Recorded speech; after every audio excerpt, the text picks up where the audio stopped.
situation at Chrysler is more challenging. It's with deep reluctance, but also a clear-eyed recognition of the facts that we've determined after careful review that Chrysler needs a partner to remain viable. Wait, that we've determined after careful review? A man who's never run a business? A man who never ran a spaghetti cart? Obama Motors from GM to OM in one fell swoop? So he's forcing a marriage upon Chrysler with Fiat. He's telling GM how to run their company. And he hasn't forced the unions to cut back on any of the benefits, including the grotesque health care benefits. I told you that the cost of making a car in America in a unionized factory is $3,000 more than the cost of making a car in an American factory owned by the Japanese that is not unionized.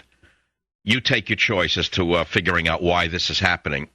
And you'll come to understand that it's about socialized medicine, socialization of the economy, the takeover of business through the back door under the guise of saving them. They're controlling them.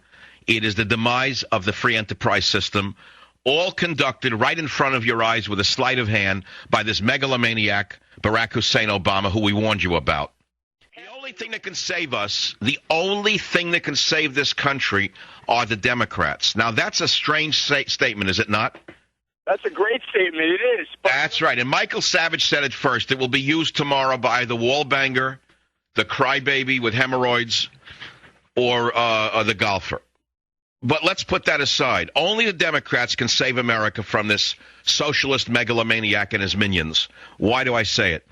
Because the Republicans have become a defunct organization. Sure, they oppose them, but they're powerless. So they know it means nothing. They lose nothing by opposing them.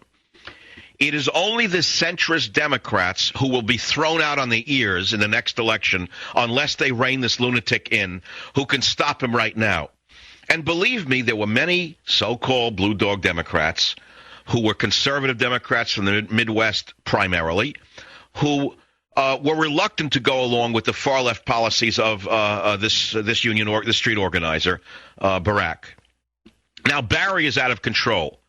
Barry is on his way to Europe. Barry's flying off to Europe, where he's going to meet a lot of resistance from more sober, experienced politicians. For example, Andrea Merkel in Germany, herself a centrist, if you want to put her in that category. I think you would have to define her as that. She has said, no, we're not going to spend any more money. We're not joining the global New Deal. She said that over the weekend. In other words, even she's not willing to be dragged into the far-left politics of Obama.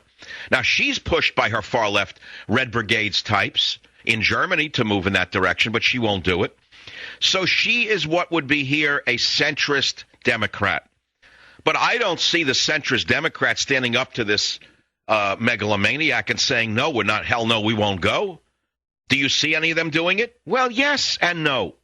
Even Harry Reid himself, a very, very, very hard to pin down politician who's losing favor in his own state and could easily be defeated by a viable Republican candidate in Nevada, in my opinion. Even Harry Reid has said to the far-left minions of Obama, leave us the heck alone. Stop telling the Democrat Party how to behave. Do you understand that?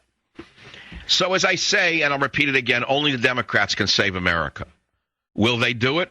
God only knows. Now, Obama's remarks were prompted by the expiration of a temporary bailout approved by the Bush administration last winter. Bush gave them $17 billion to help GM and Chrysler survive, and now they're coming back for another double dip. And so far as we know, they haven't cut back on any expenses yet. So you could argue that we should let them fail. I've argued we should not let them fail. I've argued that we shouldn't let GM and Chrysler fail. I said that over a year ago. Why? We need them. We need them. We need them. Never mind the jobs. We need them because we need to have an infrastructure to produce military equipment. I'm very pragmatic when it comes to things like this.